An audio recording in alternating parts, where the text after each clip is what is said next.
ఏ class పిల్లలంతా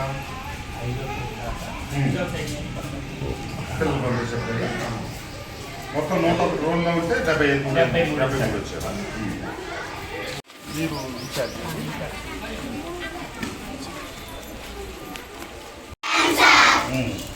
మరి అప్పుడు బాగాలేదని ఒకసారి చెప్పారు కదా, ఇప్పుడు బాగుంటుందా? మరి నిజం చెప్తున్నారా మీరు? ఊరికే అందరూ అడుగుతున్నారు. మంచిదమ్మా, బాగా చదువుకున్నాంట.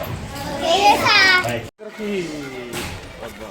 తండ్రులు వాళ్ళ తల్లులు వదిలేసించారు. వాళ్ళ నా అమ్మేమో బట్టీల దగ్గర పని చేసుకుంటాం. మీ అందరిలో ముందు రోడ్లు అయిపోయినాయా? బాగున్నాయి. ఇప్పుడు బురదలు అక్కడ శుభ్రంగా ఉన్నాయా? రోడ్లు బ్రహ్మాండంగా ఉన్నాయట. పెద్ద క్రాస్కి రైట్ దొరుకుతాయి. ఏంటి పేరు?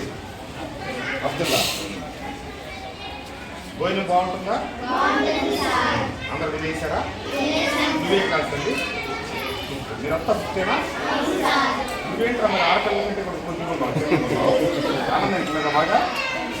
ఎంతమంది మీరు అన్నదమ్ములు ఆడపిల్లలు? ఏంటి ఈ దేశంలో చూస్తారు తమ్ముడు? గుడ్డోడు అంగన్వాడీలో ఉన్నారా? చాలా తెలియజేయాలి.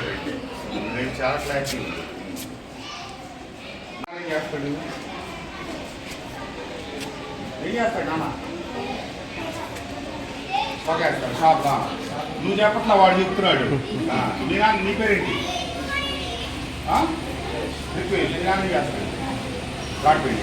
అమ్మ నుంచో సరికి నుంచో బాధపడు. మీ నాన్న? నీ పేరు? నాన్న చేస్తాడమ్మా. సమర్థ బయట వస్తాడా? అమ్మ అమ్మ నాన్న దగ్గర ఎలక్ట్రీషియన్ నాన్న. అమ్మ హౌస్ వైఫ్. నాన్న తాగి వచ్చారు. అమ్మ హౌస్ వైఫ్. అమ్మ ఎంతమంది మీరు బ్రదర్స్ సిస్టర్స్? మీ మార్కులు ఎన్ని వస్తాయి? ఎంత పర్సెంటేజ్ తీసుకుంటున్నాను? 90%. మీరంతా ఒకటే క్లాసా? మీలో ఎవరికి ఎక్కువ మార్క్స్ వస్తున్నాయి? నీకే నాన్న ఏం చేస్తాడు? ఇక్కడ ఈ ఊరు అనేది మైలవరమేనా? అమ్మ ఏం చేస్తుంది మరి? పక్క పని చేస్తా. బట్టి ఎంతమంది మీరు?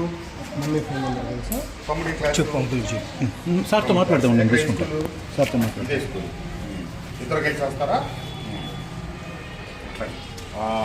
వీళ్ళ అమ్మతో కూడా మీతో ఇద్దరు మాట్లాడి ఇద్దరిని ఆఫ్టర్ లంచ్ మీతో మాట్లాడు. వాళ్ళందరికీ తల్లిదండ్రులు ఉన్నారు, వీళ్ళిద్దరికి తండ్రులు లేదు. మనం వాళ్ళని మాట్లాడుతున్నాం. బాగా చదువుకున్నామా? నువ్వు 95% పల్లవి తెచ్చుకుంటే నీ పేరేంటి? నువ్వు కూడా తెచ్చుకోవాలి మార్కులు. అనుకుంటే రాందే లేదు, గట్టిగా తెచ్చుకోవచ్చు. కష్టపడి చదువుకోండి, చదువు మీద దృష్టి పెట్టు. నేను అమ్మవారితో మాట్లాడతానే, మీకు అన్నీ ఉండేవి తీసుకో.